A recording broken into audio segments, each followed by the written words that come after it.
Hey everybody, Tim here with today's episode of Star Trek Deep Space Nine, Season 7, Episode 7, Once More Unto the Breach. So this was an okay episode. Like, it wasn't great, it wasn't bad, but it's the return of Kor, played by the amazing John Calicos. He was from the original Battlestar Galactica. He was in the original series as Kor, technically like the first Klingon that we actually meet.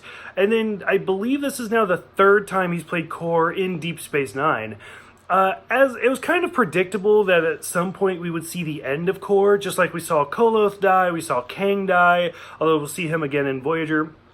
So it makes sense that as we're coming to the end of the series, we would come to the end of Kor. And that's what this episode is. But to be honest with you, I didn't like it that much. Like, I feel like it should have been bigger or better.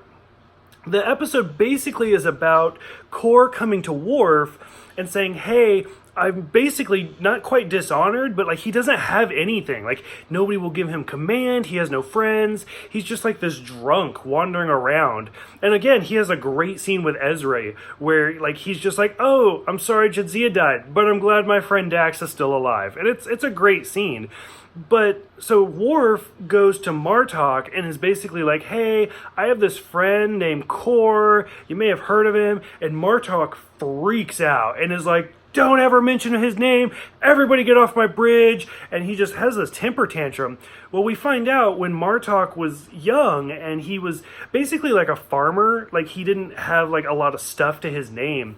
His dad sent him off to basically the military, and he went through all the training and everything. And before he became an officer, Kor said no, and he basically got dishonored and sent back to the farm. So Martok is like basically this lower class Klingon who has worked his way through from the bottom to the top and just done everything he can. He's like the salt of the earth, or salt of Konos, whatever, and has done everything he can. Whereas Kor is kind of the opposite. He was like this aristocratic family who was born into greatness and has slowly gone down. And he just doesn't really want to help Kor because he didn't get anything from him. So throughout the course of the episode, we see like everybody knows Kor and is like loves Kor, but Kor's old and he's a little senile because he talks about like, oh, we have to call Kang. Okay, man, he died a few years ago. Oh, well, we have to go here. We're not at battle with the Federation anymore. We're at the battle with the Dominion, and they actually make fun of him, and it's kind of sad to watch these Klingons tease this old man. By the time we get to the end, it basically becomes a suicide mission, and Worf volunteers, but at the last minute, Kor kind of steals the victory and knocks him out, and is like, no, I'm going to save the day, and I'm going to go out in the blaze of glory, and today is a good day to die. And we see Kor finally get his comeuppance, and he finally is able to rise above everything and go out in a blaze of glory.